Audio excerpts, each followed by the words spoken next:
Bismillahirrahmanirrahim. Ada yang perlu ditanyakan dari brosurnya? Ada beberapa pertanyaan dari brosur. Yang pertama, brosur halaman pertama tentang usul fiqh. Al-aslu fil asya'i al-ibaha. Asal tiap-tiap sesuatu adalah mubah. Usul fiqh. Pertanyaannya, yang dimaksud dengan usul fiqh itu hadis atau apa, Ustaz? Jadi fikih itu hukum-hukum Islam.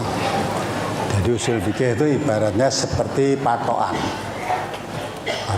asal usulnya fikih. Jadi sebagai landasan dasar, ya, landasan dasar itu diambilkan dasar-dasar juga dari Al-Quran maupun dari hadis, ya. Bukan menurut kaidah usul. Kaidah itu kan patokan, landasan. Semua yang diciptakan oleh Allah ini asalnya itu untuk manusia. Didasari ini tadi lah, ya. Waladzi khalaqalakum ma fil ardi jami'an. Allah yang menciptakan segala apa yang ada di bumi itu untuk kamu.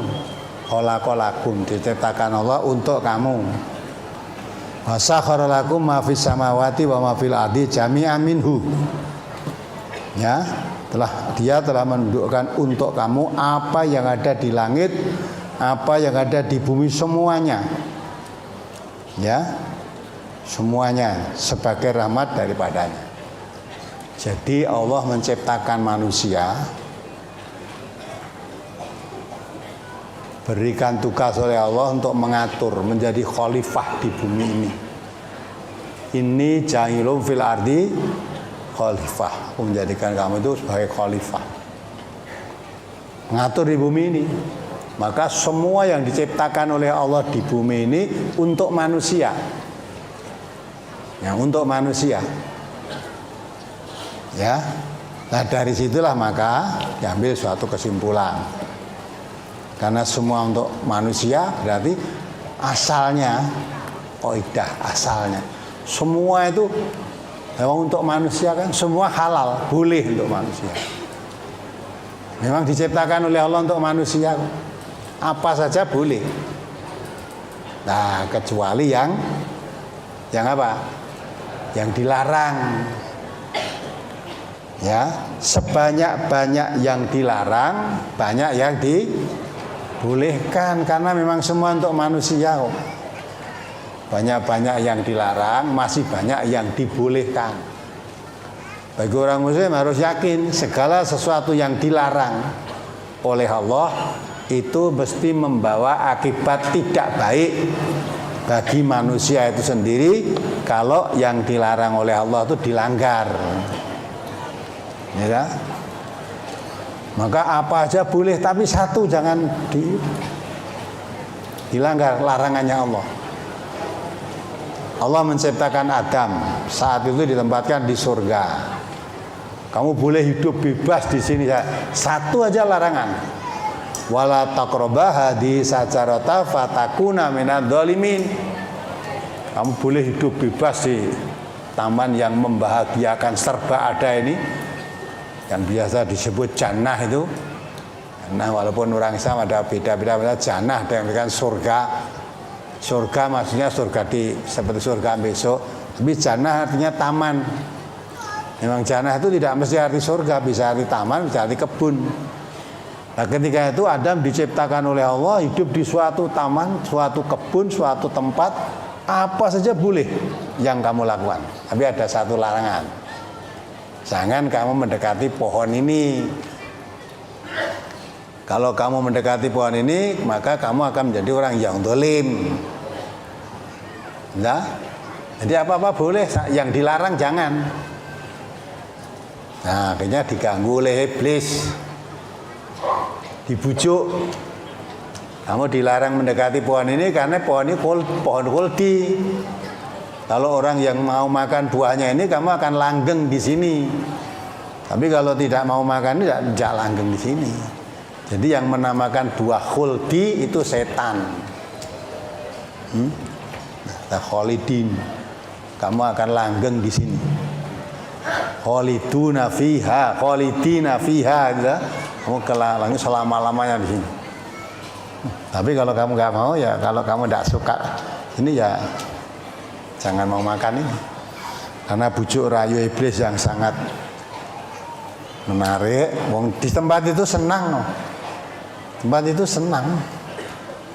Tapi kata iblis syaratnya kalau kamu tetap senang di sini, tidak keluar dari sini, makanlah buah pohon ini.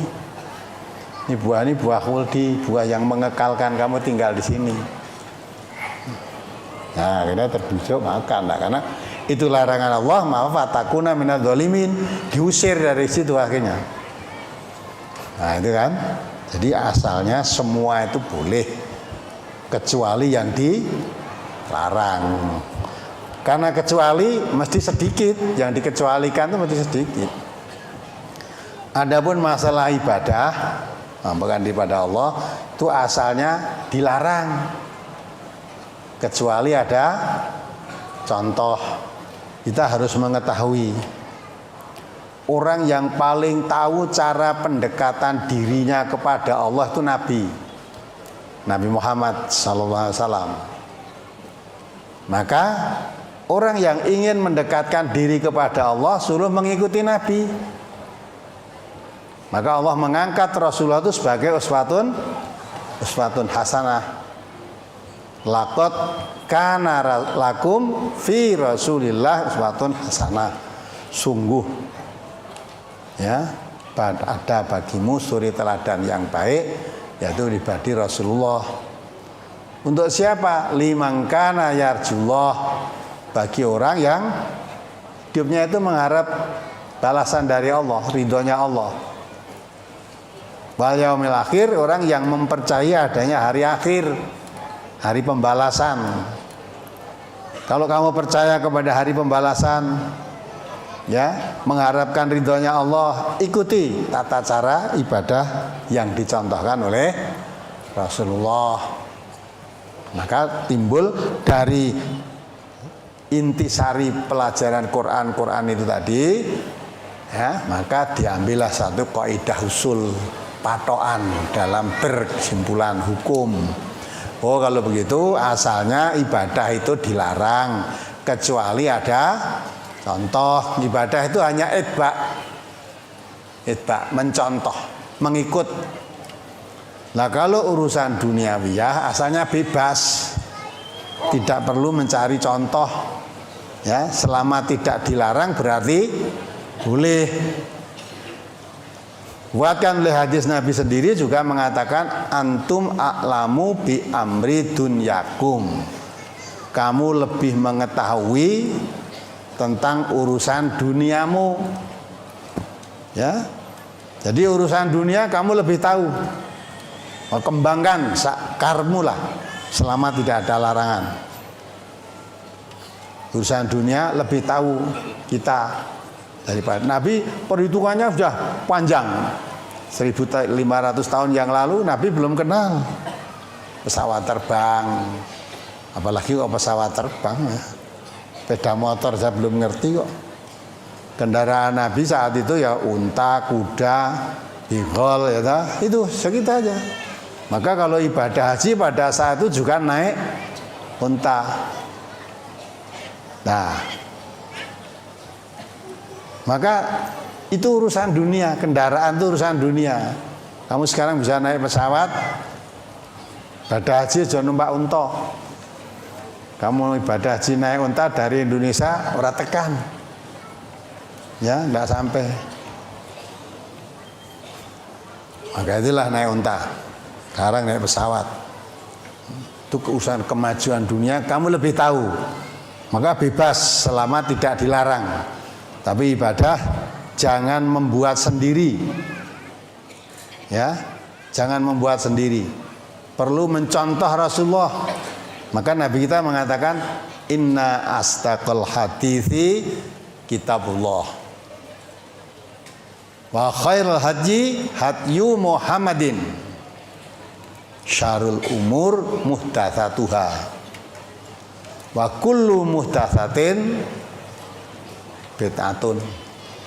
Wa kullu bid'atin dhalalatun wa kullu dhalalatin finnar. Itu Nabi yang ngendika, hadisnya sahih. Sesungguhnya sebaik-baik ucapan itu kitabullah, maksudnya Al-Qur'an. Ya, kitabullah itu Al-Qur'an. Tidak ada Al-Qur'an itu yang salah. Sejak yang pertama turun sampai terakhir nggak ada yang salah. Tidak ada yang perlu diragukan. Dzalikal kitabu la raiba fihi hudal lil muttaqin.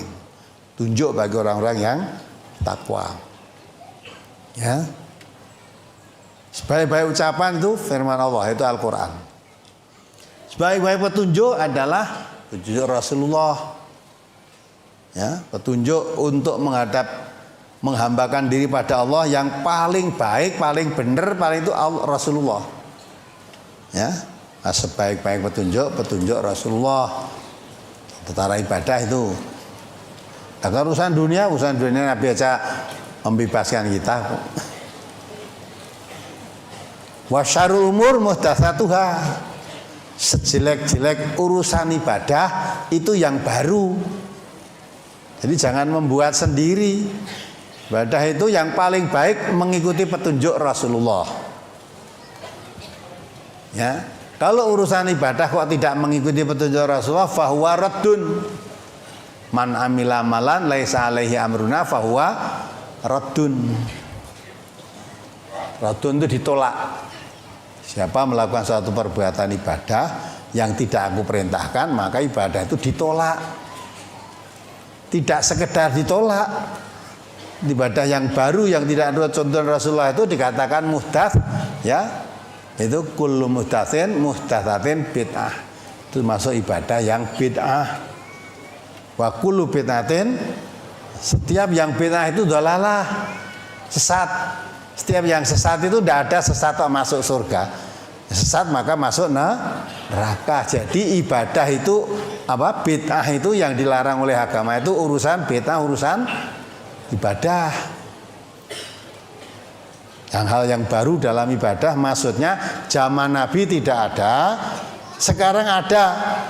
Jadi kan membuat sendiri tuh. Zaman Nabi aja nggak ada kok. Sebab kalau itu ada zaman Nabi dilakukan, itu mesti sesuatu yang baik mesti dilakukan. Kalau yang tidak dilakukan Nabi, ibadah tidak dilakukan Nabi, maka jangan membuat sendiri. Seolah-olah kamu lebih pinter daripada Nabi. Mengapi kok yang ini kok orang ditindakke Nabi itu seolah-olah. Nah, maka ditolak. Tidak sekedar ditolak, tidak diterima, finar, masuk neraka. Lah kalau bid'ah urusan dunia, Nabi sudah mengatakan antum a'lamu bi umuri dunyakum, urusan dunia tambah ono sak karepmu, udah bebas. Yang penting jangan melanggar larangan. Maka kalau urusan dunia jangan tanya tuntunan. Ya. Saudara mencari tuntunan tidak bakal ketemu urusan dunia. Ya. Tetapi dicari larangannya, ada ndak larangannya? Tapi urusan dunia, ini tidak boleh. Kalau kamu mengatakan tidak boleh, harus bisa menunjukkan larangannya. Karena urusan dunia itu semua boleh kok. Selain yang dilarang semua boleh. Maka kalau ini begitu nggak boleh larangannya ada ndak? Ya. Nah, tetapi kalau urusan ibadah jangan tanya larangan. Ya, tidak ada larangan. Yang ditanya apa? Tuntunan. Ya, hanya saudara mau sholat subuh. Sholat subuh sekarang jam 8:30. Boleh nggak? Ya, maksudnya kan tidak ada larangannya kok. Sholat subuh 8:30 apa ada larangannya? Kamu cari larangan ya temu, tapi tidak ada tuntunan. Allah tuh menetapkan sholat itu, ya, inna sholata kanat alal mu'minina kitaban mauquta. Sholat itu diwajibkan pada orang mukmin waktu-waktu yang telah ditetapkan, telah ditentukan. Sholat subuh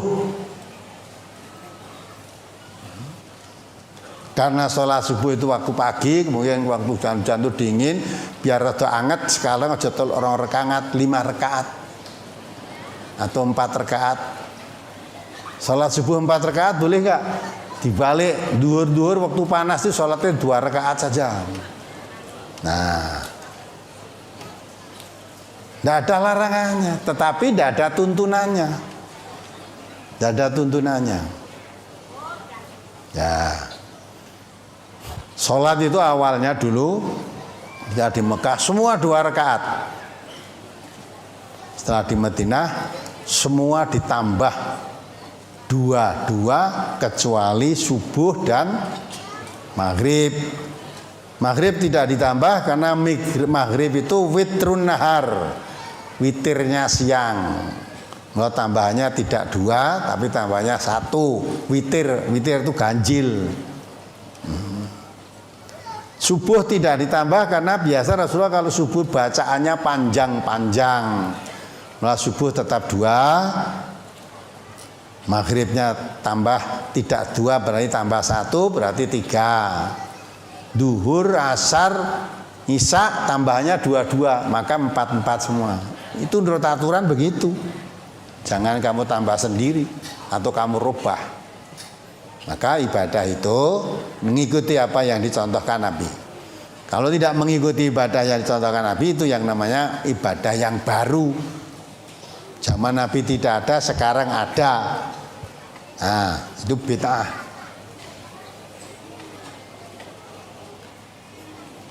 Ya. Jadi kalau kita bicara bid'ah aja nesu. Nyet unine hadise ngono kuwi. Bukan berarti kita membid'ah-bid'ahkan orang. Ya memang Quran, hadis itu untuk orang. Nah, kalau kamu merasa membuat tambahan-tambahan ibadah, ketahuilah itu bid'ah, jangan dilakukan.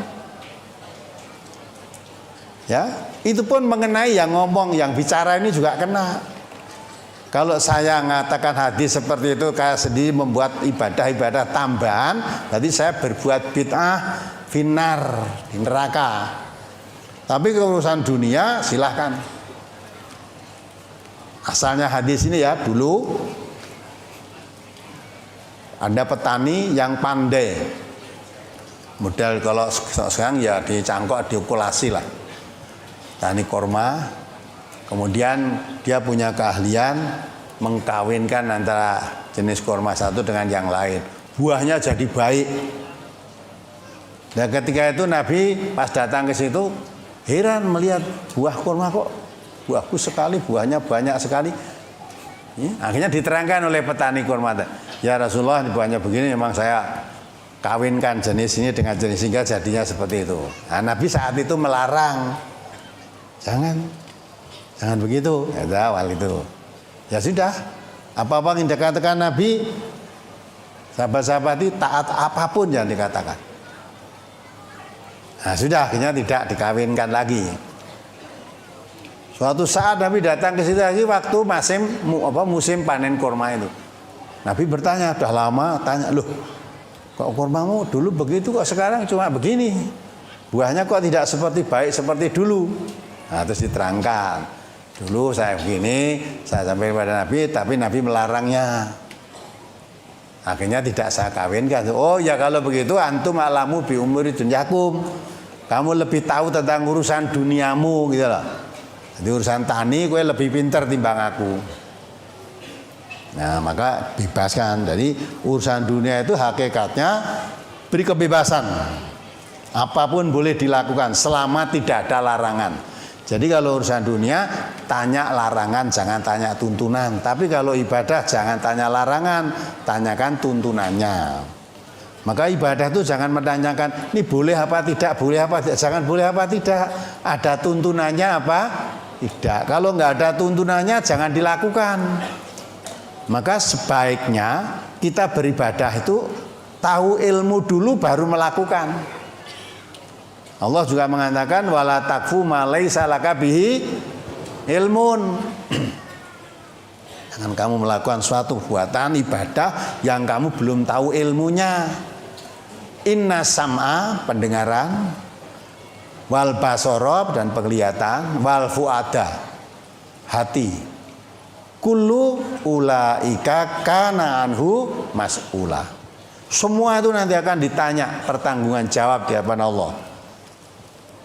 Pendengaranmu, kamu kok bisa melakukan ibadah seperti itu? Mendengar keterangannya siapa? Itu ditanya oleh Allah. Kamu melihat prakteknya siapa? Kamu memahami ajarannya siapa sehingga kamu melakukan begitu? Itu ditanya kan. Dulu kamu kalau sholat itu sedekap, kok sekarang sholat tidak sedekap, tapi kamu berpraktek. Ketika saya di Mekah itu banyak orang yang sholat tidak sedekap. Ya. Jadi kalau saudara pada haji atau umroh dilalah ketemu orang di sana, ibadah di Masjidil Haram atau ibadah di Masjid Nabawi tidak sedekap. Nah terus kamu pulang, wes ora sedekap, ganti nek sholat. Baru ditanya, loh kamu sekarang setelah ibadah haji kok sholatmu tidak pakai sedekap? Ya, lah gue kurang pengalaman. Wong sholat ora sedekap ning Mekah kono akeh. Oh berarti kamu tidak mengikuti Nabi tapi mengikuti. Nah, weruh wong salat ora sedekap terus ikut tidak sedekap. Itu tidak boleh. Berarti taklid kamu. Untung kamu di Mekah masih ketemu orang sholat hanya tidak sedekap. Nanti kalau di Mekah ketemu orang dora sholat, kamu ya tidak sholat. Wong sing nang Mekah dora sholat kok apa begitu? Nah, maka kamu boleh. Apa itu salah? Tidak, kita tidak menyalahkan. Tapi jangan ikut melakukan sebelum tahu ilmunya. Maka ngaji itu penting. Ngaji dulu, setelah ilmu baru diamalkan. Ya, ngaji dulu diamalkan. Jadi kalau sudah apa yang kita amalkan dalam ibadah ini berdasarkan ilmu, bukan taklid. Ilmu. Berdasar hadis Nabi begini, Nabi melakukan begini, nah gitu lah, taklid. Nabi melarang, walaupun ibadah kan, tidak boleh kamu sholat witir semalam 2 kali. Nah rumah kamu makin banyak sholat itu makin banyak pahala. Malam sudah witir sebelum tidur, nanti malam bangun tahajud witir lagi. Nah, witir lagi, witirnya 2 kali dalam 1 malam. Ditegur lah, kamu sholat witir lagi. Sebelum tidur kemarin kan sudah witir toh, lah kok sekarang witir lagi. Lah sholatnya elek ya apa toh? Sholat witir elek ya apa? Lah elek di mana? Elek ora nurut tuntunan gitu loh. Sebab tuntunan Nabi sholat witir itu 2 kali dalam 1 malam tidak boleh. Maka kalau kamu mengerjakan begitu, LE tidak nurut tuntunan Nabi. Sholatnya apik nih gak ada nurut tuntunan ya apik. Ditolak. Apalagi? Halaman 1 di Quran surat Al-Baqarah ayat 29 dan Al-Jasiyah 13. Walladzi khalaqalakum ma fil ardi jami'a, ialah yang menjadikan segala yang ada di bumi untuk kamu. Wa sakhkhara lakum ma fis samawati wa ma fil ardi jami'an min, dan dia telah menundukkan untuk kamu apa yang ada di langit dan apa yang ada di bumi semuanya sebagai rahmat daripadanya. Pertanyaan yang tersirat dalam 2 ayat tersebut bahwa Allah menjadikan semua yang ada di bumi ini untuk dinikmati oleh manusia atau hamba Allah. Tetapi mengapa sekarang ini banyak makanan yang dilarang untuk dimakan yang hubungannya dengan suatu penyakit? Apakah hal ini tidak menyalahi firman Allah, yakni menyia-nyiakan rahmat Allah? Mohon penjelasannya Ustaz. Kamu ya wis maca ngono ora mudeng. Nah, kamu sendiri sudah mengatakan mengapa banyak larangannya karena ada hubungannya dengan penyakit. Lah wis kena neng penyakit gitu kok. Ya toh? Ya, segala sesuatu yang mengakibatkan celaka pada manusia itu dalam agama dilarang. Ya. Saya tadi mau ke sini tadi sempat lihat TV bentar. Ya. Akan ada di suatu daerah itu ya, menghapuskan perda miras. Nggak ada miras itu perda miras itu nggak ada. Ya, terus tanya lah bagaimana efeknya, akibatnya? Wah sudah, wong akal. Ya serah ketemu. Maka ada nanti yang tadi menjawab kalau miras tidak ada, maka akan mengurangi turis-turis. Karena turis-turis itu banyak yang suka miras itu, ya perlu disediakan, maka boleh jual miras itu di tempat-tempat yang tertentu. Ya. Jadi nek mabuk aja wong Indonesia, sing turis-turis wae gen mabuk. Mabuke ning Indonesia itu ngamuke karo wong Indonesia kan gitu ta. Wah nggih akal wis ora gathuk. Maka harusnya kembalinya wong mayoritas beragama Islam. Mengapa minuman keras dilarang? Coba dibaca ya surat Al-Maidah itu. Cetha sebetulnya. Fahal antum muntahun, tak gitu ta?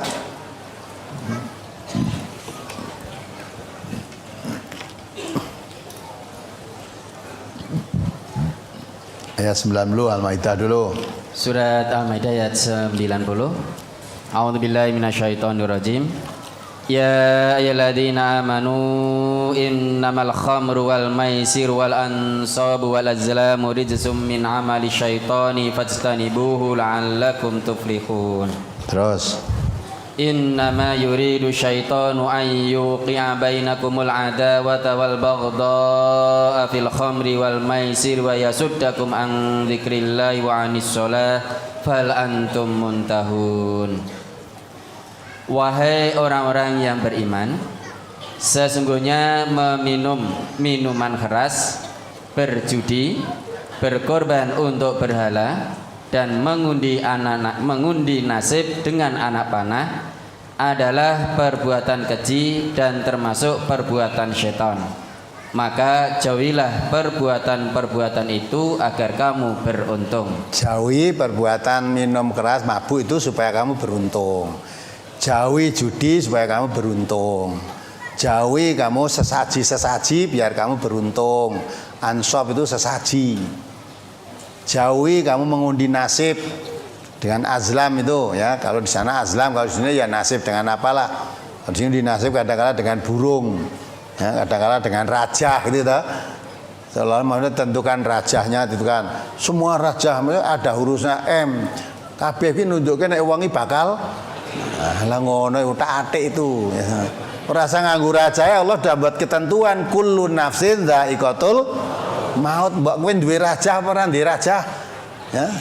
Wong sing ra di tangan ra di raja. Apa ora mati deh? Ya mati. Terus supaya kamu beruntung tinggalkan itu semua. Dengan minuman keras dan judi itu, syaitan hanyalah bermaksud menimbulkan permusuhan dan kebencian di antara kamu dan menghalang-halangi kamu dari mengingat Allah dan melaksanakan sholat. Maka tidakkah kamu mau berhenti? Ya kan?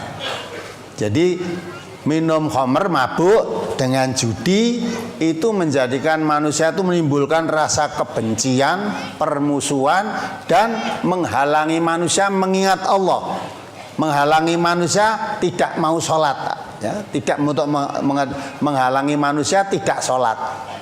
Jadi akhirnya manusia sudah meninggalkan sholat. Apa kamu tidak akan berhenti? Sekarang ini jadi kan pemerkosaan sampai pembunuhan itu awal-awalnya mabuk. Ya, ditangkan di TV itu satu orang perempuan masih anak 14 tahun diperkosa 14 anak laki-laki di bawah umur juga ikut. Setelah itu diakhiri dengan pembunuhan. Itu ternyata mereka 4 orang itu mabuk-mabuk semua. Ya. Lah apa begitu bukan pelajaran? Ya. Maka kalau ingin aman, perkara turis-turis datang di Indonesia mencari minuman keras atau yang mabuk itu nggak ada, ya sudah biar kalau masuk di Indonesia nggak ada di sini kamu mau mencari mabuk. Nah, terus nanti kekurangan turis, nah seolah-olah para turis itu nanti jadi ora cukup ekonominya. Justru dengan turis itu kalau di sini mau mabuk-mabukan begitu, hasil uang yang diterima dengan masuknya turis ke sini, dengan rusaknya akibat mabuk itu tidak imbang. Ya, lebih banyak kerusakannya. Nah, maka itu hukum itu kembali pada Allah. Hukum Allah itu pasti tepat. Maka harusnya orang data anggap peraturan daerah. Miras, neng kene jual miras tidak boleh, yang boleh hanya di hotel-hotel mewah itu, hanya ada atau di tempat-tempat turis-turis. Itu ya jadi masalah. Maka yang paling selamat itu peraturan daerah, kalau peraturan negara harusnya dilarang minum keras, minuman-minuman keras, mabuk. Karena ayat Allah tadi, apa kamu akan tidak meninggalkan? Padahal ditinggalkan itu supaya kamu beruntung. Supaya kamu beruntung. Nah kalau tidak mau meninggalkan itu berarti tidak mau beruntung. Dah bingung. Ada lagi hukumannya usulnya macam-macam. Baik dikebiri aja. Dikebiri kok ya takut. Wah nek dikebiri, kalau masih muda-muda dikebiri terus kepenginan seperti itu gak keturutan, nanti jadi marah lain, ngamuk, masalah lain nanti. Ya, apalagi sampai membunuh. Yang paling tepat hukumannya apa? Dibunuh. Kalau dia membunuh kok. Ya, kalau hukuman qisas dalam Islam itu paling tepat. Kalau dia membunuh, bunuh. Nah, terus sing digo gaman itu karena HAM. Masa mati bunuh. Kamu membunuh, hukum bunuh dianggap melanggar HAM. Lah dia membunuh dulu itu tidak melanggar HAM. Ya, maka Islam itu memberi hukuman itu yang setimpal. Setimpal. Zaman Nabi ada 2 orang penyamun datang kepada Nabi. Dalam keadaan sakit. Datang kepada Nabi terus diurus Nabi, kamu tiap hari mengikut penggembala unta itu ya. Tiap hari kamu minum kencingnya unta dan minum susunya tiap hari. Maka saya mengatakan kencing binatang itu tidak najis. Geger Isan. Geger ya. MTI kencing binatang ora. Lah sing ngendika ngono kuwi Nabi kok masa najis suruh minum. Unta itu binatang apa bukan?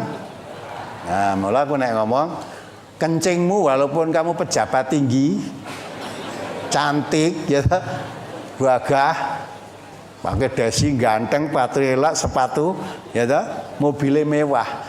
Dengan kencing binatang aja kencingmu bersih kencing binatang. Ya. Padahal binatang tidak pernah pakai dasi. Nah, tidak. Jadi suruh minum, tiap hari kamu minum kencing binatang unta tadi dan minum susunya. Ya alhamdulillah dengan pertolongan akhirnya sehat orang. Setelah sehat maksud jahatnya tumbuh.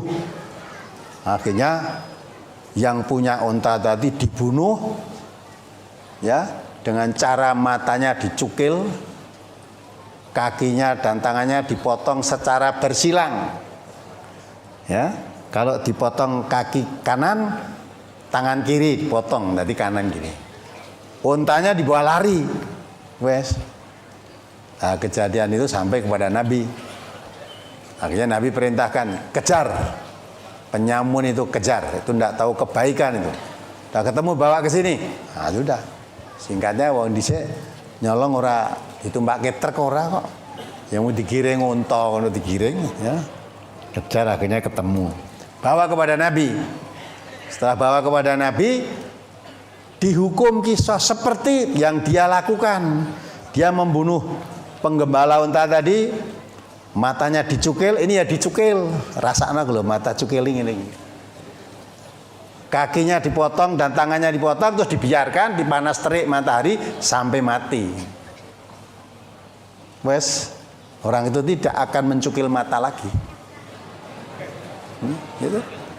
Gitu. Maka orang bunuh itu kalau dibunuh dah. Nah kalau ini sudah, kalau zina kok dibunuh, ya itulah. Kalau dalam Islam itu kalau zina itu masih dia belum nikah, masih joko atau perawan berbuat zina dicambuk 100 kali di muka umum. Tuh ke ojo di neng kamar di muka umum. Namanya di sini cambuk neng kene kita. Iki lho wong zina gubuki aja nganti mati tapi biar jerah. Nah, engko nek sing ngurung nindakake gitu kan arep zina, wah kene ya dicambuk di muka umum kan ya. Tapi kalau dia itu sudah pernah nikah, ya, kok zina, hukumnya dirajam. Lempari batu sampai mati. Ya.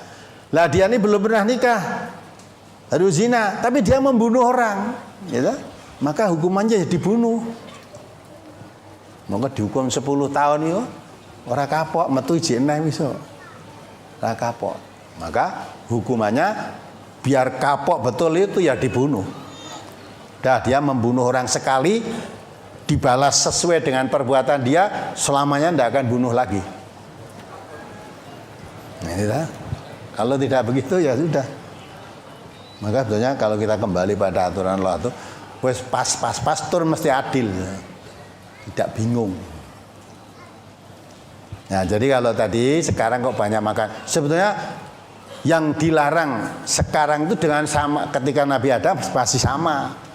Apa yang dilarang ketika Nabi masih hidup dengan setelah Nabi tidak ada itu sama, tidak ada tambahan.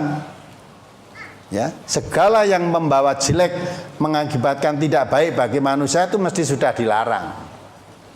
Ya, bukan kok mengapa untuk semua manusia sekarang kok banyak makanan yang haram? Lah yang mengharamkan siapa?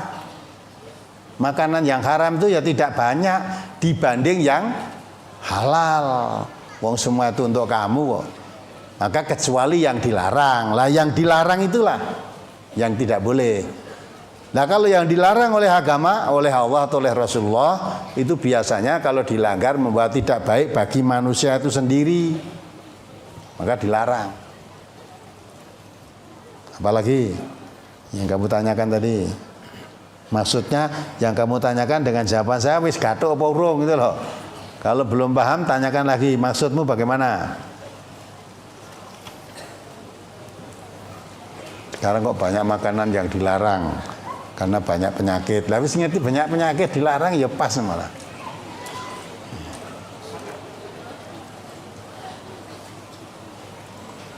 Sudah. Masih set.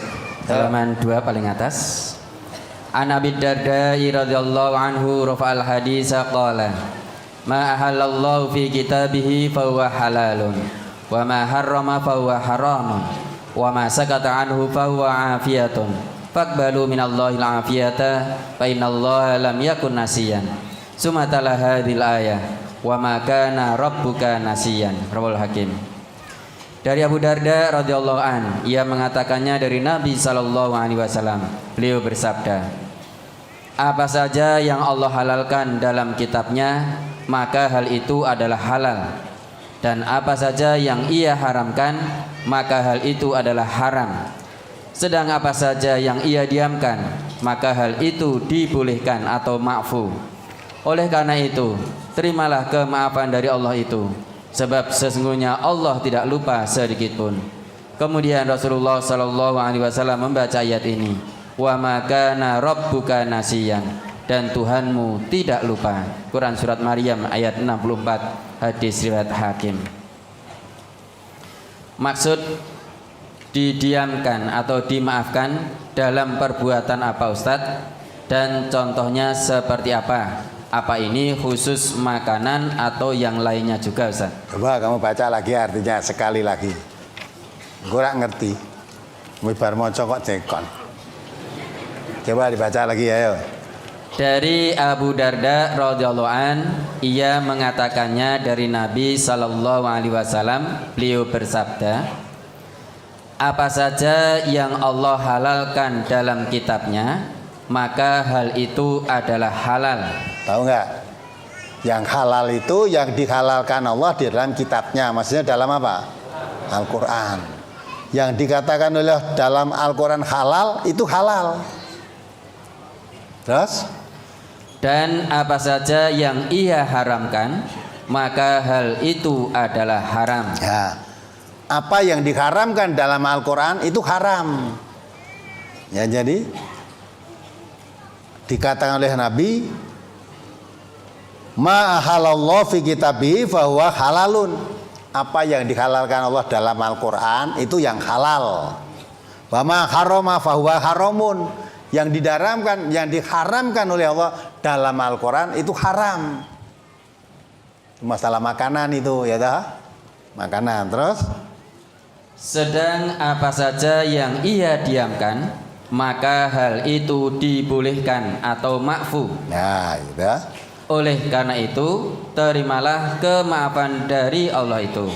Wa ma sakatanhu fahuwa afiyatun. Apa yang didiamkan itu maksudnya yang tidak dibicarakan. Yang tidak bicarakan dalam Al-Quran tentang halal haramnya itu dimaafkan. Ya, Allah menyebutkan halal haram semua dirinci banyak, ya, maka disebutkan kadang-kadang garis besarnya saja. Maka yang tidak disebut karena semua itu hakikatnya untuk manusia. Sebanyak-banyak yang haram mesti masih lebih banyak yang halal, semua untuk manusia kok. Lah yang diharamkan itu jangan diterjang. Nah dicari kan ya tidak disebut, halalnya ya tidak disebut, haramnya tidak disebut, berarti dimaafkan. Maka ambillah pemaafan Allah itu. Ambillah pemaafan Allah. Ya kan? Sesuatu yang tidak disebut keharamannya berarti dimaafkan oleh Allah. Maka di situ diterangkan oleh Nabi, ya, oleh karena itu terimalah kemaafan dari Allah itu. Sebab sesungguhnya Allah tidak lupa sedikit pun. Jadi Allah tidak mengaramkan ini, tidak menyebutkan ini haram bukan karena lupa Allah. Allah tidak lupa. Ya, maka kemudian Rasulullah membaca wa makana rabbuka nasiya. Dan gitu kan? Jadi betul-betul Tuhanmu itu tidak lupa. Nah, lupa kok ora ngutus nabi Muhammad diutus, nabi sudah sedot diutus meneh nabi liyane bener iki sing dhewe ndak aku lali iki. Lali rum tak sebutke kan gitu. Nah, maka apa yang diturunkan oleh Allah kepada nabi itu sudah sempurna.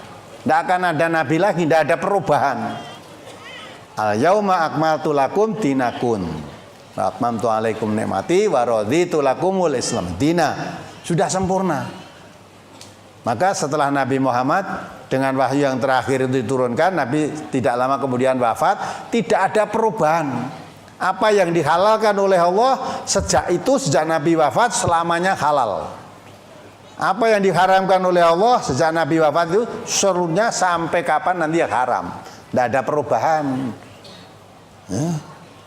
Sebab tidak ada wahyu turun lagi. Maka yang halal dalam saat itu ya halal, yang haram ya haram. Apalagi? Halaman 2 masuk ke halaman 3. Wala taqulu lima tasifu alsinatukumul kadhiba hadza halalun wa hadza haramun litaftaru 'alallahil kadhib innal ladzina yaftaruna 'alallahil kadhiba la yuflihun. Dan janganlah kamu mengatakan terhadap apa yang disebut-sebut oleh lidahmu secara dusta, ini halal dan ini haram, untuk mengada-adakan kebohongan terhadap Allah. Sesungguhnya orang-orang yang mengada-adakan kebohongan terhadap Allah tiadalah beruntung. Surat An-Nahl ayat 16. Surat An-Nahl ayat 116. Apa yang ditanyakan? Maksudnya bagaimana Ustadz? Bagaimana dengan para ulama yang berbeda pendapat tentang rokok? Ada yang membolehkan, ada yang mengharamkan, dan ada yang memakruhkan. Jadi rokok itu hukumnya bagaimana Ustaz? Di sini tadi Allah menjelaskan dalam surat An-Nahl ayat 116. Ya, kan sudah jelaskan di situ. Wala taqulu lima tasifu alsinatikumul kadhiba. Hadza halalun wa hadza haramun. Jangan kamu mengatakan dengan lisanmu, dengan mulutmu sendiri mengatakan ini halal, ini haram. Padahal yang berhak menghalal haramkan siapa? Allah lah. Kok kamu mengatakan ini halal, ini haram? Kalau saya suka, saya katakan, oh ini halal. Kalau tidak suka, ini haram. Tidak bisa. Ada brosur itu sudah disebutkan. Nabi Muhammad SAW pernah datang di suatu daerah, disuguh daging, apa tadi? Daging biawak. Biawak itu apa tuh? Apa? Selira apa seliramu? Ya. Nabi ketika mau ngambil makanan itu kan sudah dimasak, itu apa dibakar apa digoreng itulah. Nabi mau ambil.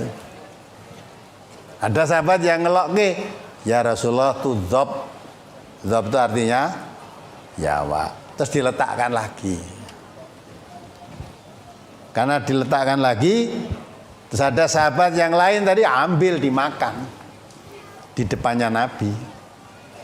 Ya, tidak ditegur oleh Nabi. Dan Nabi ditanya tentang dzab tadi apa haram? Ya Rasulullah, oh tidak. Tidak haram.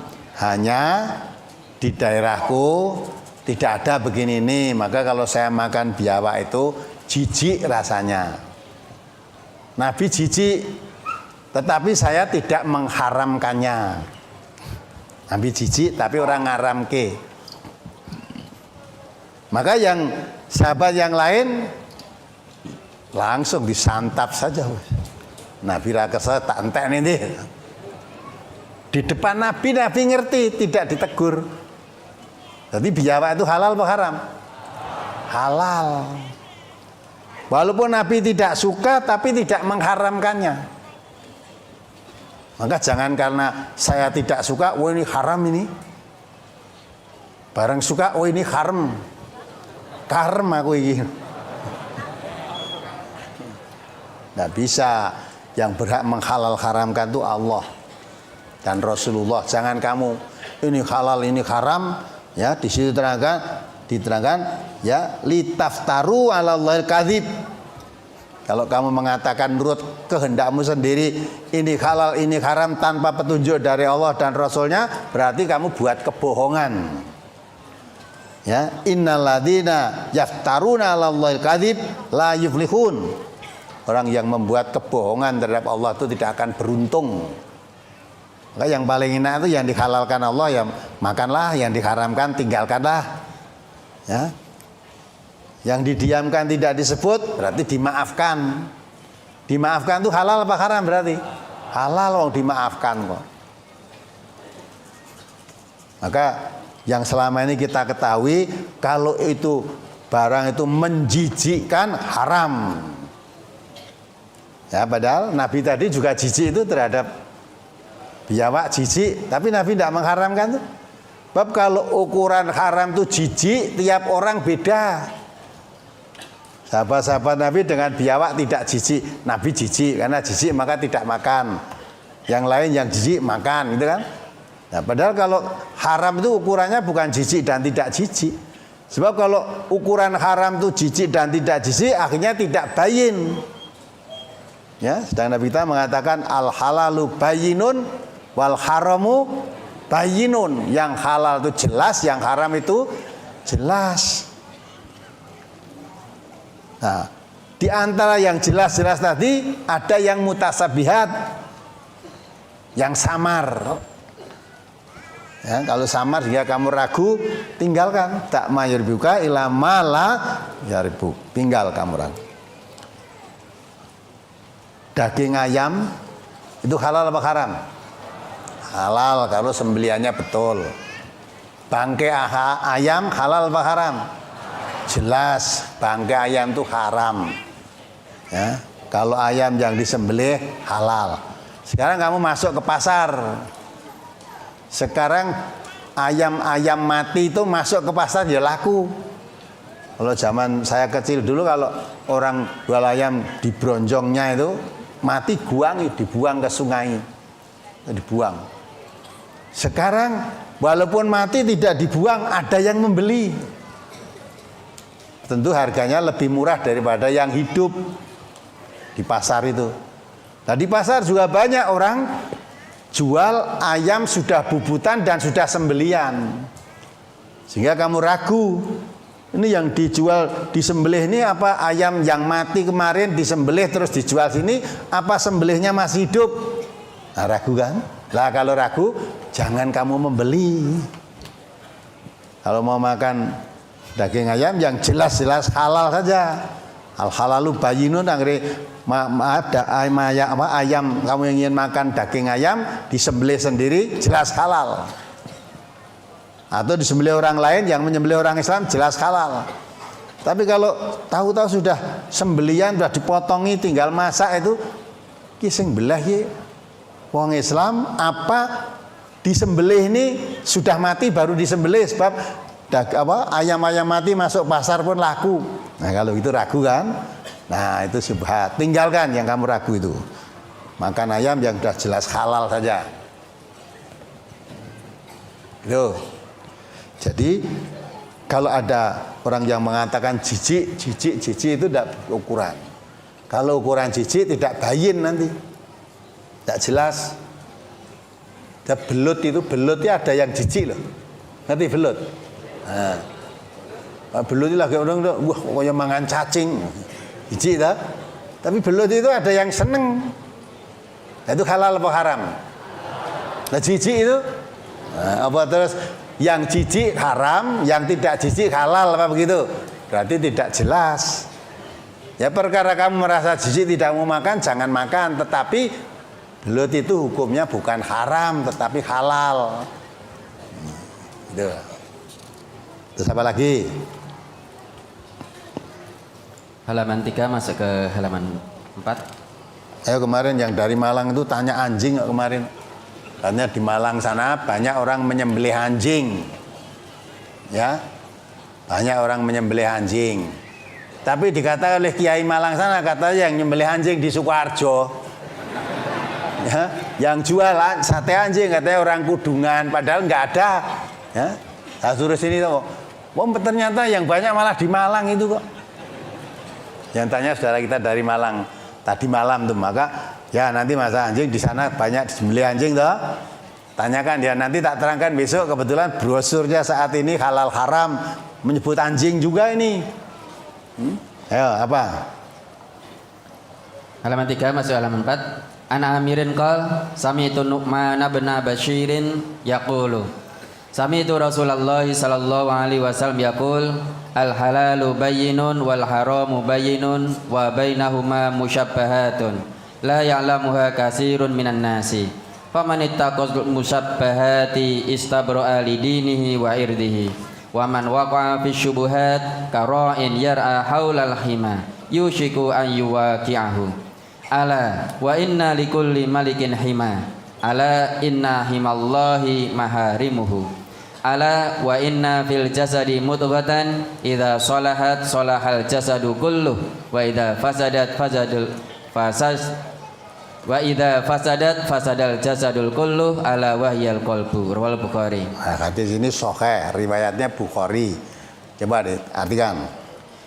Dari Amir ia berkata, saya mendengar Nu'man bin Bashir berkata, saya mendengar Rasulullah sallallahu alaihi wasallam bersabda, yang halal sudah jelas dan yang haram pun sudah jelas. Ya, yang al halalu bayyinun wal haramu bayyinun. Jadi halali jelas, yang haram jelas. Terus? Dan di antara keduanya itu ada beberapa perkara syubhat atau samar-samar yang kebanyakan orang tidak tahu. Apakah dia itu masuk bagian yang halal ataukah yang haram? Maka barang siapa yang menjaga diri dari yang samar-samar, berarti ia membersihkan dirinya untuk agama dan kehormatannya. Dan barang siapa mengerjakan yang samar-samar, hampir-hampir ia akan jatuh ke dalam yang haram, sebagaimana orang yang mengembala kambing di sekitar daerah larangan, dia hampir-hampir akan jatuh padanya. Ingatlah bahwa tiap-tiap raja mempunyai daerah larangan. Ingatlah bahwa daerah larangan Allah itu ialah semua yang diharamkan. Dan ketahuilah, sesungguhnya di dalam jasad manusia itu ada segumpal daging. Apabila segumpal daging itu baik, maka baik pula lah jasad itu seluruhnya. Dan apabila segumpal daging itu rusak, maka rusak pula lah jasad itu seluruhnya. Ketahuilah, ia adalah hati. Hadis riwayat Bukhari. Apa yang ditanyakan? Pertanyaan pada kalimat, maka barang siapa yang menjaga diri dari yang samar-samar, berarti ia membersihkan dirinya untuk agama dan kehormatannya. Ya. Dan barang siapa yang mengerjakan yang samar-samar, hampir-hampir ia akan jatuh ke dalam yang haram, sebagaimana orang yang mengembala kambing di sekitar daerah larangan. Dia hampir-hampir akan jatuh padanya. Nah, itu tadi sudah saya terangkan kan, daging ayam itu halal, bangkai ayam haram. Kamu masuk pasar sulit membedakan ini ayam halal apa ayam haram. Ya, karena tadi saya katakan sekarang bangkai ayam tuh masuk pasar ya dibeli bukan dijual. Bukan dibuang. Lah kalau dibeli oleh pedagang daging itu kira-kira diapakan? Nah, dijual kan? Nah, besok kamu masuk ke pasar mau beli ayam yang tinggal masak. Di situ banyak ayam yang sudah dibubuti, tipake nggon bulu ya sudah ada sembelian. Tapi kamu tadi lihat, ya kemarin lihat ada orang jual ayam di Bronjong itu mati-mati juga dibeli masuk pasar itu. Nah, terus kamu timbul ragu kan? Ini ayam sudah mati baru disembelih, apa ayam mati karena disembelih? Nah, berarti kan dari syubhat kan? Nah, orang yang menjaga agamanya, oh sudah tidak beli ini, saya ragu ini. Jangan-jangan ini ayam yang bangkai ayam yang kemarin itu, terus disembelih, dibubuti, dicampurkan dengan ayam-ayam yang masih disembelih dengan apa? Matinya karena disembelih. Tapi itu membedakan susah, ya lebih baik orang yang menjaga agamanya tidak usah beli ayam yang kita ragukan di dalam di pasar tadi, antara ini ayam bangkai atau ayam yang disembelih, matinya disembelih, ragu kan? Tinggal ya. Kalau kamu ragu, kamu tekati makan di tadi, hampir kamu bisa jadi kamu terjerumus. Yang kamu beli tadi sebetulnya ayam yang mati kemarin, bangkai. Sudah disembelih, sudah mati, disembelih, dibubuti, dijual itu bubutan-bubutan ya. Bangkai yang kamu makan tadi bangkai. Tidak bisa dijawab, orang ngerti ya, bangkai lah. Kok orang ngerti ya? Nah, makanya yang jelas halal saja ada, kenapa kamu beli yang meragukan? Maka hadis Nabi mengatakan dakma yarbuka ilama layaribuk, tinggal. Nah, orang yang menjaga agama dan kehormatannya meninggalkan hal-hal yang syubhat tadi. Cari yang jelas-jelas halal. Itu maksud hadis itu begitu. Samping itu yang perlu tekan lagi, manusia itu dalam rongga manusia ada segumpal daging, sangat menentukan. Segumpal daging itu baiklah manusia itu. Kalau segumpal daging itu rusaklah manusia. Segumpal ya daging yang dimaksud adalah apa? Hati. Maka manusia ditentukan hatinya. Kalau hatinya rusak ya rusak. Nabi kita mengatakan setiap manusia berbuat jelek ada titik hitam di hatinya. Ada titik hitam. Ya. Kalau itu dia beristighfar, bertobat, dihapus lagi oleh Allah. Tapi kalau tidak, berbuat jahat, berbuat dosa, ada titik hitam di hatinya, tidak bertobat, berbuat jahat lagi, titiknya hitam makin tebal. Akhirnya kalau makin banyak dosa yang dilakukan, tidak bertobat, tidak menyadari akan kekeliruannya, hatinya tertutup dengan noda-noda hitam kejahatan, noda hitam dosa tadi. Nah, sudah gitu akhirnya hatinya menjadi keras membatu. Qasawatul qulub. Maka manusia tentu akan hatinya, ya. Maka kita didik hati kita itu supaya tetap bagus, tetap baik, yaitu disirami dengan iman, ya, dipenuhi dengan iman. Terus setelah iman dijaga, disuburkan iman itu. Nabi menggambarkan hati itu seperti tanah. Tanah itu ada tanah yang subur, ada tanah yang tandus. Al-Quran itu digambarkan seperti hujan. Hujan itu turun di tanah yang subur akan menumbuhkan tanaman-tanaman, bermacam-macam tanaman yang membawa manfaat, mungkin mendatangkan rezeki bagi manusia, bagi binatang.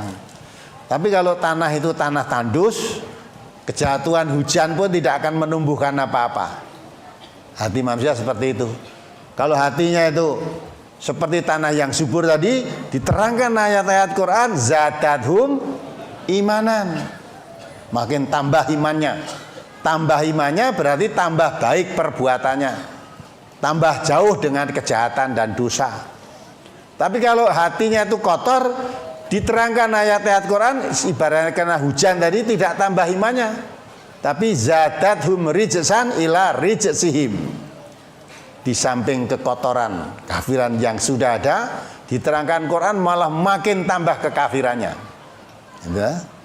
Maka orang yang beriman itu kalau dengan ayat-ayat Al-Quran bertambah imannya berarti tambah baik. Ini diterangkan Quran malah benci, gedeng, panas, sesek, ya.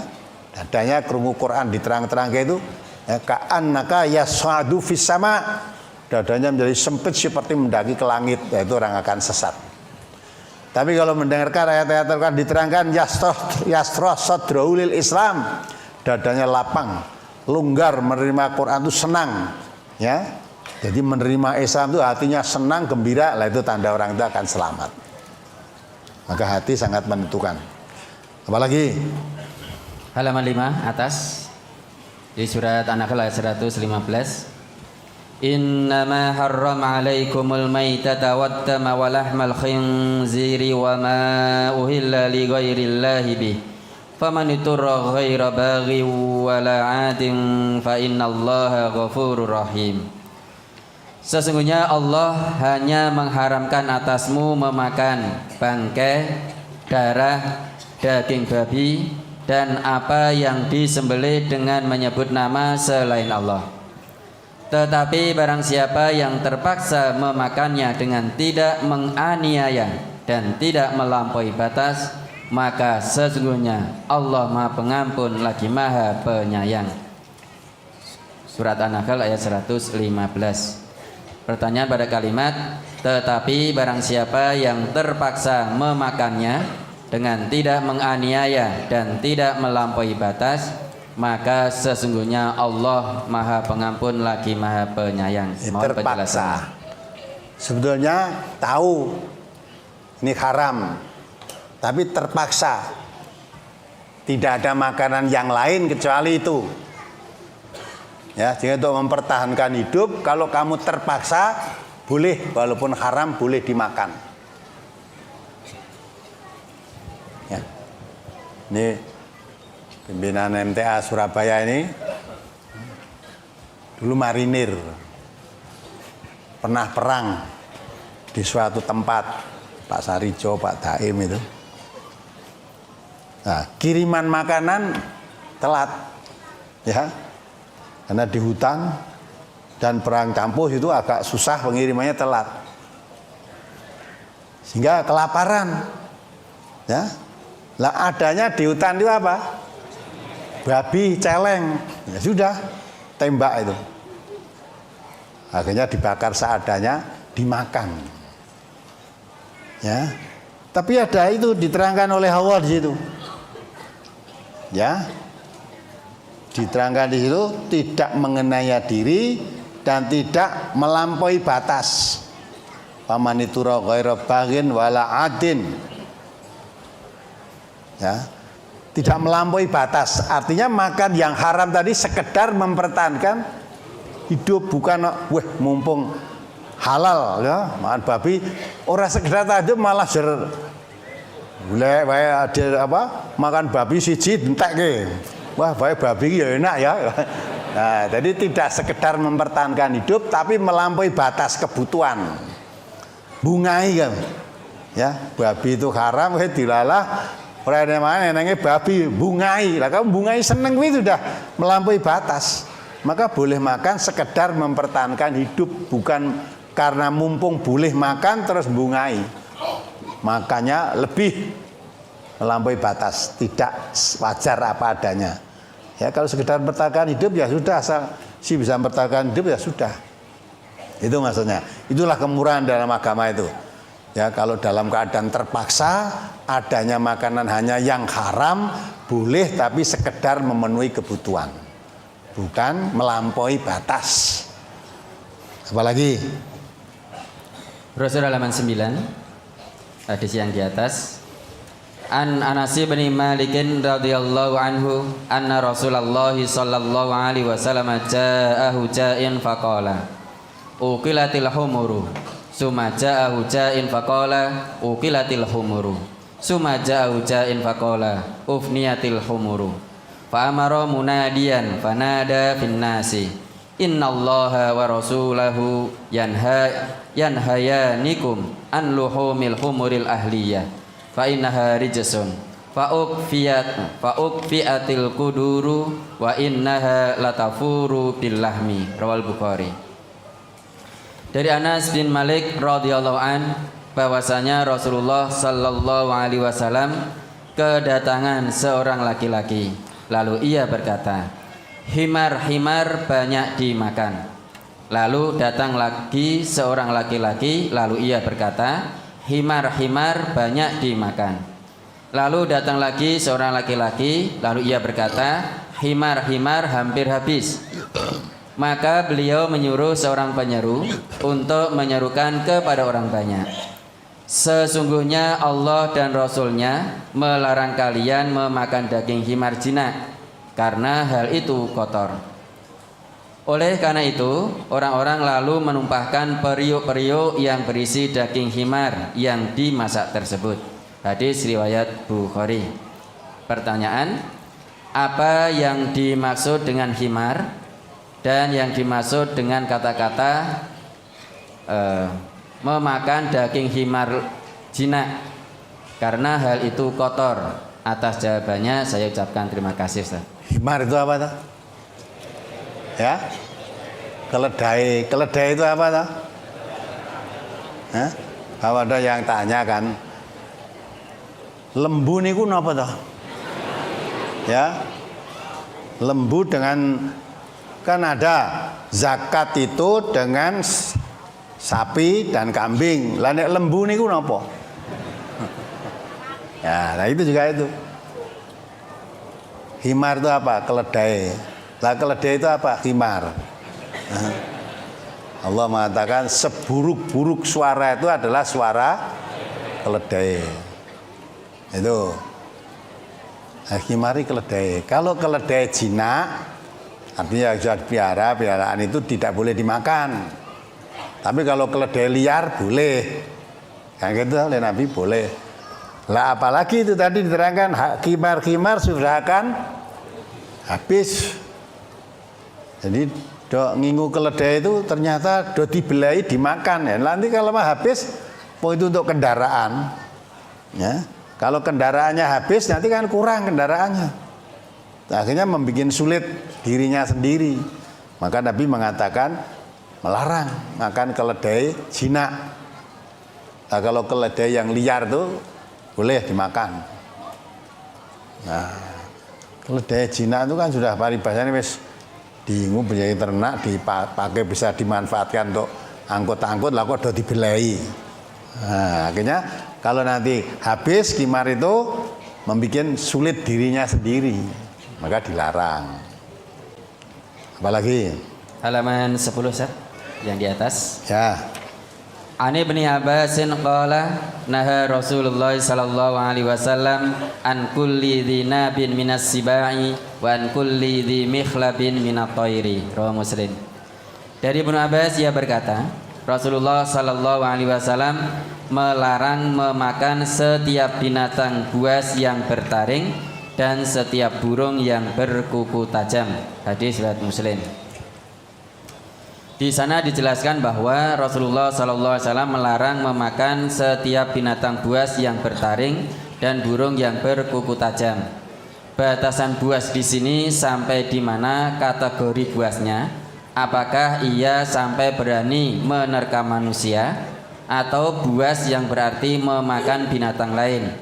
Dan burung yang berkuku tajam, apakah karena burung itu juga memakan binatang lain dengan cengkramannya? Karena yang saya tahu kuku burung itu tajam atau lancip, Ustaz.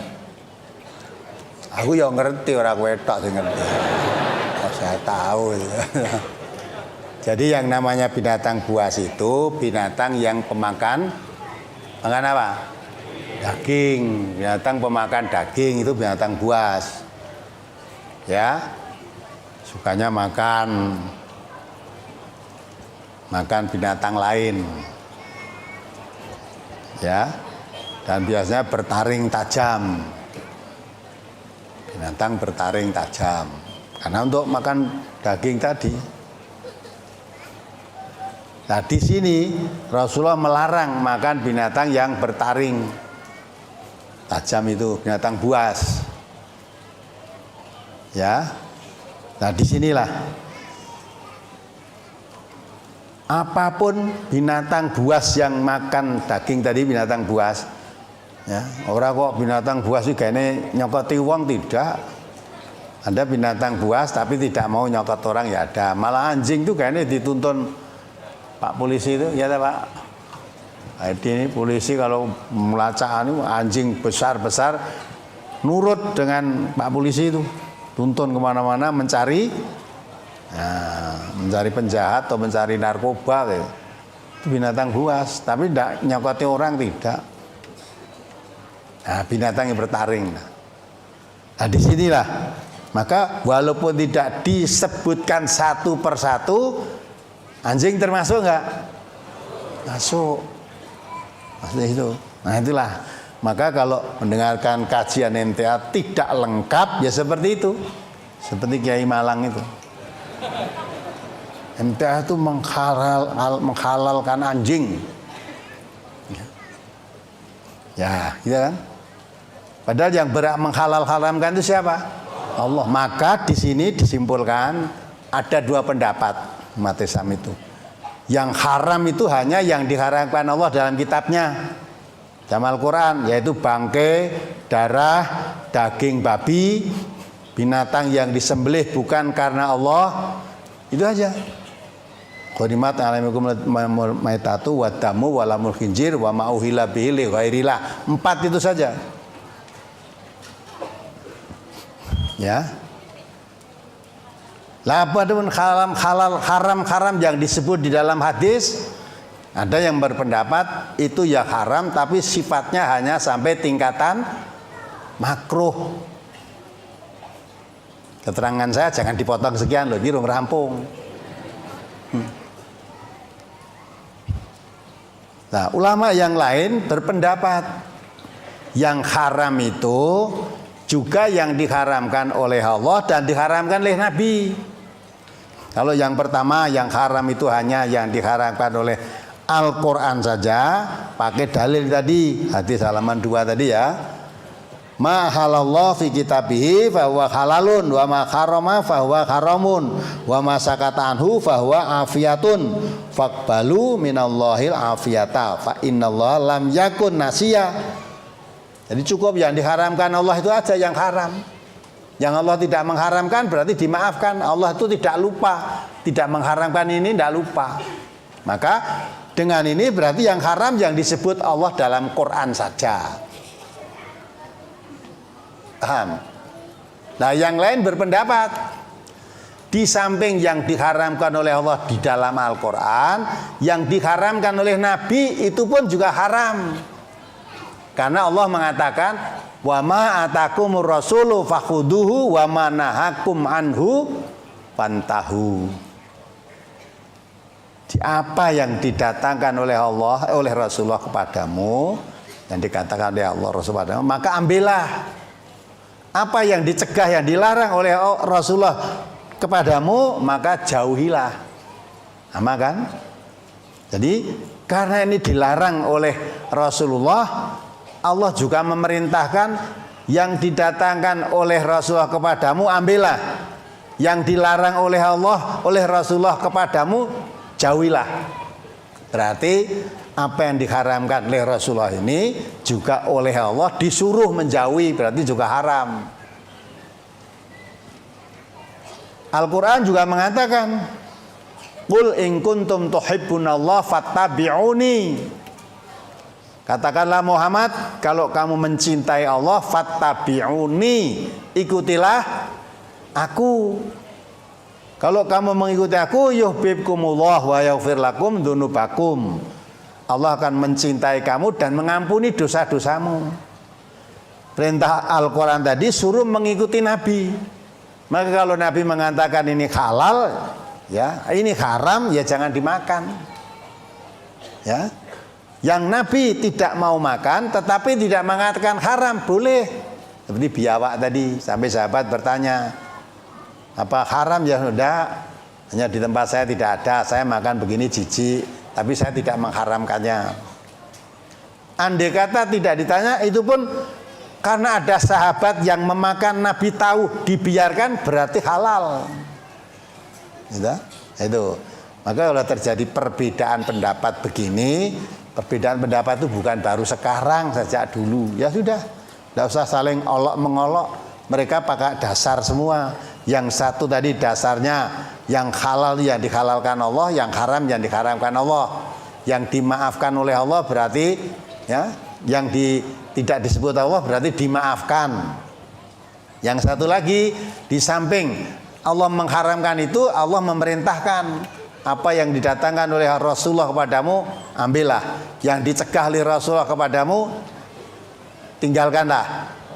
Ya, berarti mengikuti Rasulullah. Maka yang satu berpendapat yang haram itu yang disebut Quran saja, yang satu juga menerangkan yang disebut Quran dan hadis itu sama-sama haram, karena mengikuti Rasulullah itu diperintahkan oleh Allah juga gitu. Nah, jadi kalau mau angkat dari yang dijelaskan di NT itu utuh itu aja potong ngarep tok. Terus disebarluaskan yang di MT ngalalkan anjing. Padahal orang tahu ngerembuk anjing di sini. Ngerembuk anjing di MTA itu masalah apa? Najis. Karena umat Islam pada umumnya menganggap kalau kejilat anjing itu harus apa? Dibasuh 7 kali, yang sekali memakai debu. Ya, itu. Maka kalau kejilat anjing, wah harus dibasuh. Maka ibu-ibu dulu kalau mepe rukuh itu biasanya pakai genter itu rukuh yang dhuwur.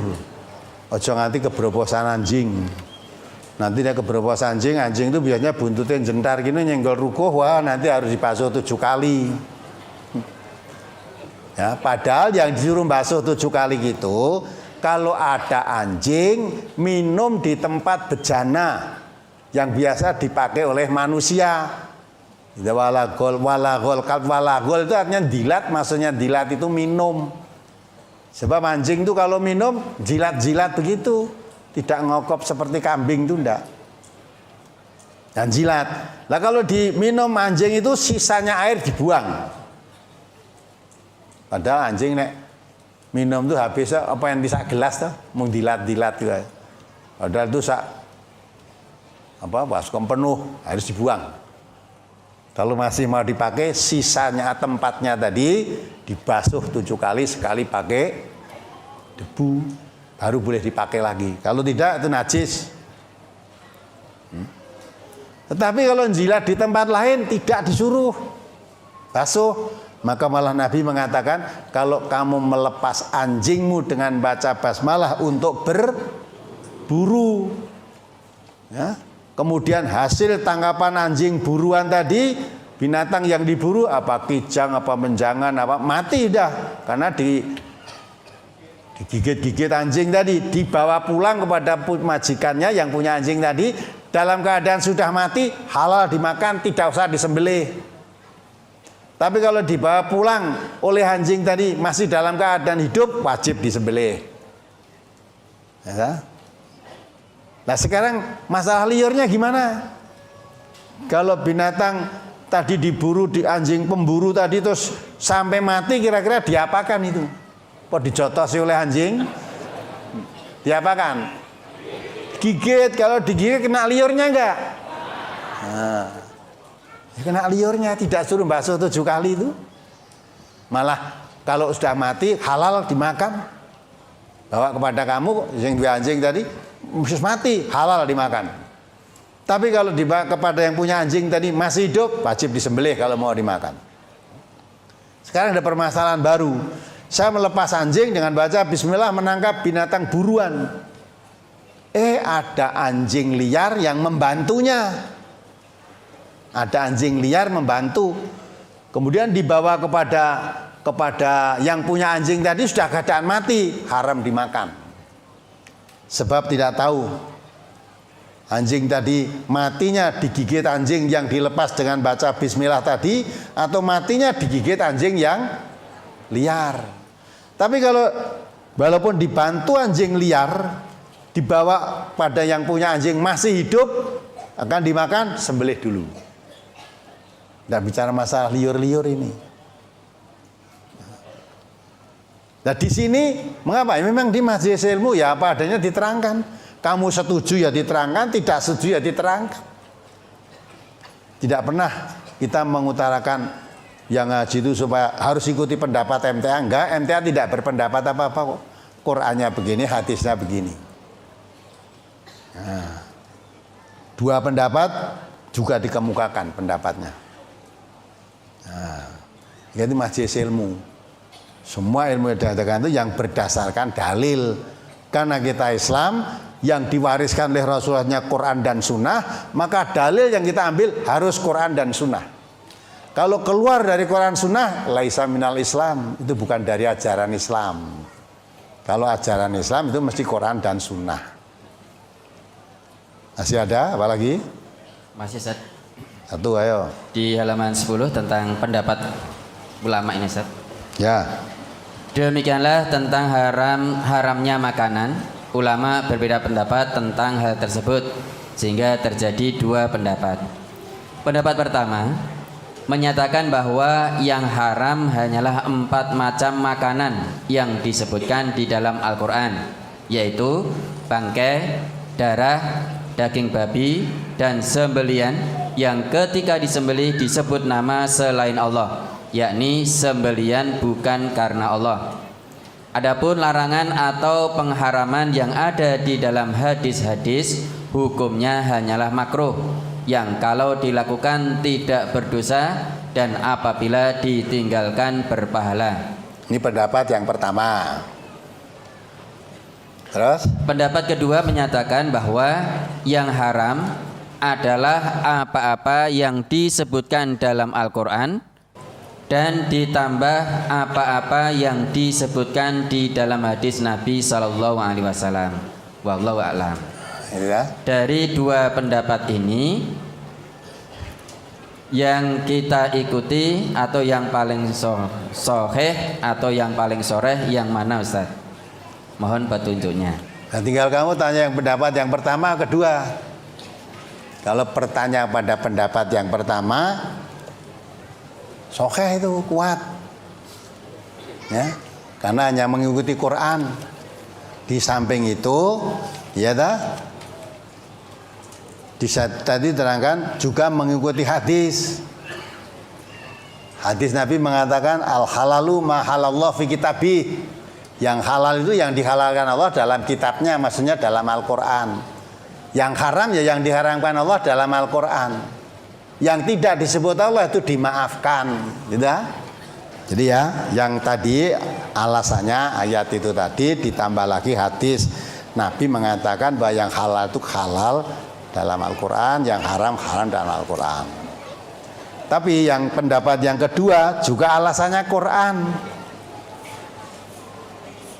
Allah mengatakan wa ma ataakumur rasulu fakhuduhu wa ma nahakum anhu fantahu. Jadi Quran Allah mengatakan apa yang didatangkan oleh Rasulullah padamu ambil. Apa yang dilarang oleh Rasulullah jauhi. Jauhi. Jadi maka pendapat yang kedua yang diharamkan oleh hadis oleh Nabi itu ya harus dijauhi.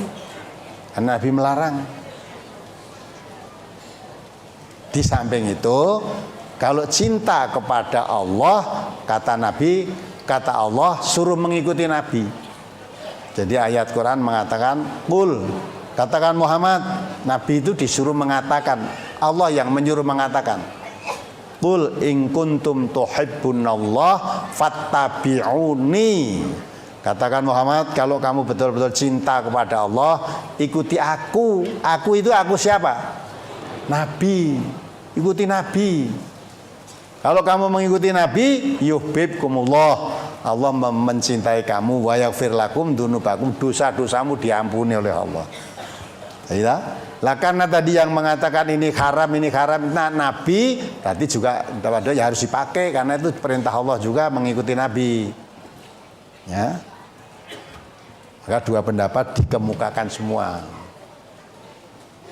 Maka jangan mengatakan MTA menghalalkan anjing, kita tidak bicara anjing. Ya. Justru diterangkan pada hadis tadi dijuadakan kullu dzinabi minasyibai fahuwa haramun. Semua binatang buas yang bertaring itu haram. Kalau termasuk binatang buas yang bertaring tidak usah disebutkan anjing itu masuk apa tidak. Coba kamu lihat ada taringnya enggak di situ. Saking bencinya karena tidak disebutkan Quran, termasuk saya katanya halal. Belen gue. Nah, kan orang genah tapi. Jadi melihat saya itu dianggap makanan. Karena sing dipikir panganan, wae ndelok menungsa barang dianggap makanan. Pernah dengar kasetnya itu? Nah, saking bencinya. Kita terembuk makanan yang haram dimakan oleh manusia. Lah kok orang mau makanan manusianya sisan mau dimakan. Itu sudah orang yang sudah tidak masuk akal. Tapi ya biarlah kita sabar. Akhirnya alhamdulillah dengan fitnah yang disebarkan kiai dari Malang itu, MTA makin terkenal. Yang dokrungu jauh-jauh akhirnya datang ke sini ingin tahu apa ya tenan toh MTA ngalalkan anjing. Nah, maka itu brosur hari ini halal haram. Bahas. Maka kalau membahas ini jangan sepotong-sepotong, dengarkan apa yang diterangkan MTA tentang anjing, nah ini diterangkan. Anjing itu biasa diterangkan di MTA itu dibahas masalah liurnya tadi. Umumnya orang menganggap kejilatan anjing harus dibasuh 7 kali, ternyata Nabi kita Muhammad SAW malah menggunakan anjing untuk berburu. Kalau binatang buruan ditangkap anjing sampai mati dibawa pulang pada yang punya anjing pun tidak usah disembelih, langsung bisa dimakan. Tapi kalau di dalam bawa pulang tadi masih hidup wajib disembelih kalau mau dimakan. Kalau bawa mati tadi ternyata di samping anjing yang dilepas ada anjing liar yang membantu anjing tadi, akhirnya binatang yang diburu mati karena dikeroyok anjing 2 tadi. Bawa pulang kepada yang punya anjing haram dimakan.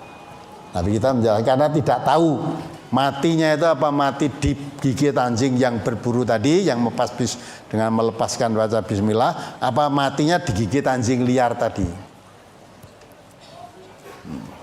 Gitu kan?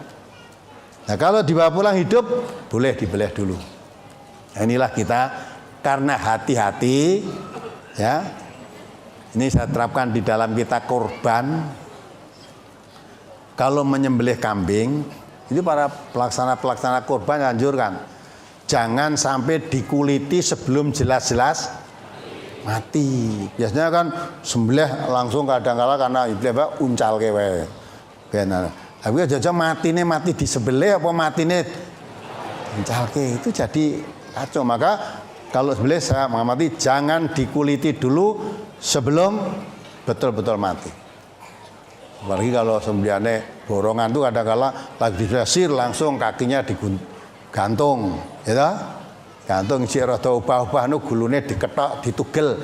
Nah itu matinya jelas mati karena jadi haram, jadi bangkai itu. Maka di MTA sabar. Walaupun ribuan kambing disembelih, ratusan sapi disembelih, harus disungguh sampai mati. Tunggu sampai betul-betul mati baru dikuliti.